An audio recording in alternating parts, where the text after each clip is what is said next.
Salud, licenciada. Mi nombre es Jairo Neftalí Rivas Sánchez. Soy estudiante de la Facultad de Derecho de la Universidad Tecnológica de El Salvador.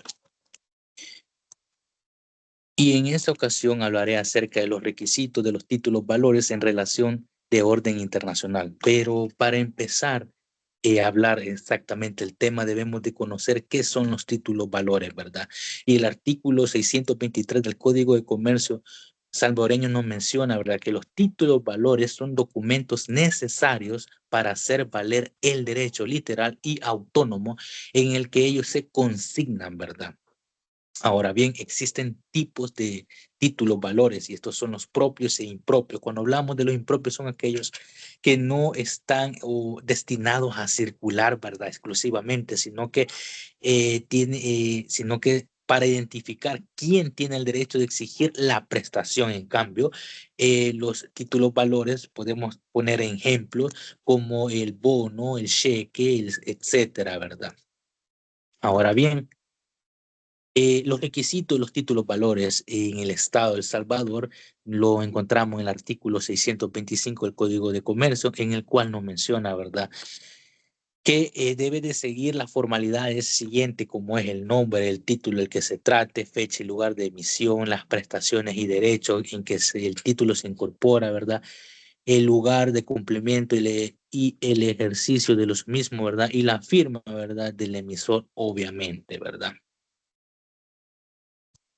Ya entramos en lleno lo que es el tema. Vamos a la clasificación de los títulos valores y acá encontramos tantos los nacionales como los extranjeros.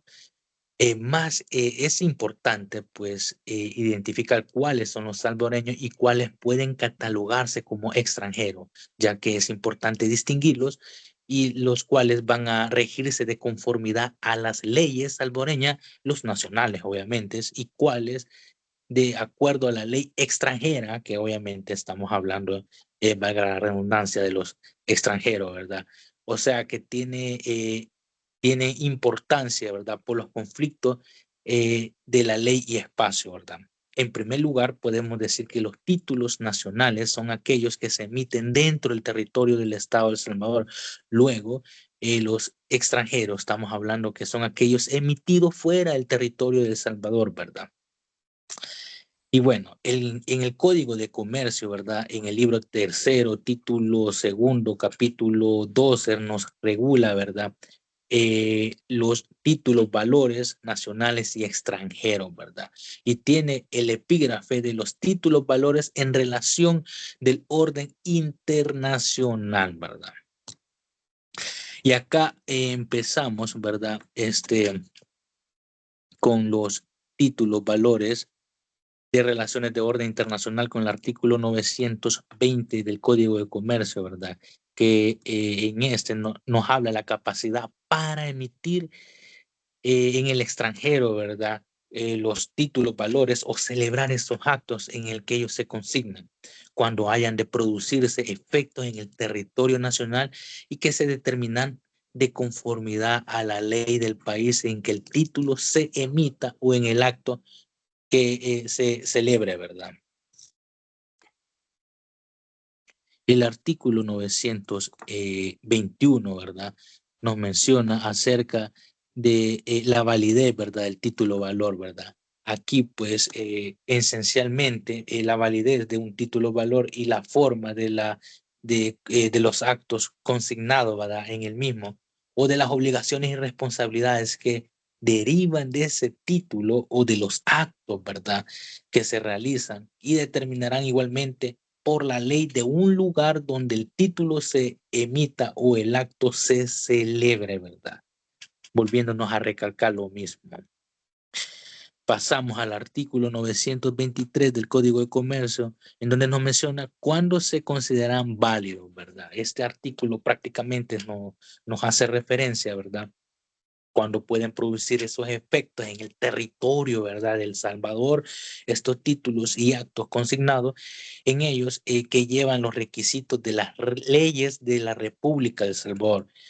Y aún cuando se consideren de validez conforme a los del lugar o del título que se emita del acto que se consigna, ¿verdad? nos vamos al artículo 924, ¿verdad?, del Código de Comercio, en el cual en esta se regulan por las leyes donde el título deba ser pagado, ¿verdad?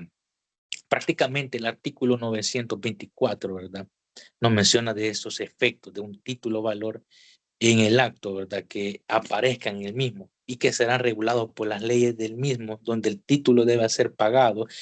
En cuanto a las obligaciones directamente, en lo que se refiere a las obligaciones, ¿verdad? ¿Verdad? De los obligados vía regreso. Estos efectos, ¿verdad? Del título o de acto eh, que sean asignados se regirán, ¿verdad? Por las leyes del lugar donde la obligación les deba de exigir, ¿verdad? Y pasamos a los plazos, ¿verdad? El artículo 925 del Código de Comercio, pues nos hace referencia a aquellos plazos en el que el ejercicio de las acciones de regreso serán determinados para la ley del lugar y emisión del título, ¿verdad? Y el artículo 926 del Código de Comercios nos habla acerca de las formas, ¿verdad? Y los plazos del referente al artículo anterior, ¿verdad? Que para la forma y los plazos nos menciona que los protestos, así como la forma de acto necesario para la conversión de los derechos derivados de un título valor o de las relaciones causales, ¿verdad? Se regularán por la ley y lugar donde los protestos se levanten, ¿verdad? O los actos se realicen, ¿verdad? Vamos con el artículo 928, que acá nos menciona sobre el extravío y el robo de un título de valor, ¿verdad? Prácticamente en este, pues, nos menciona en el caso del extravío o el robo del título de valor, la ley y el lugar del pago que determinará las medidas que deberán llevarse, ¿verdad? Aunque igualmente se lleven a cabo las del lugar donde se sufra el extravío o el robo. Prácticamente este artículo nos está mencionando que si el robo fue en el extranjero, ¿verdad? Debe de, debe de llevarse, ¿verdad? La medida conforme a las leyes de ese lugar. Muchas gracias.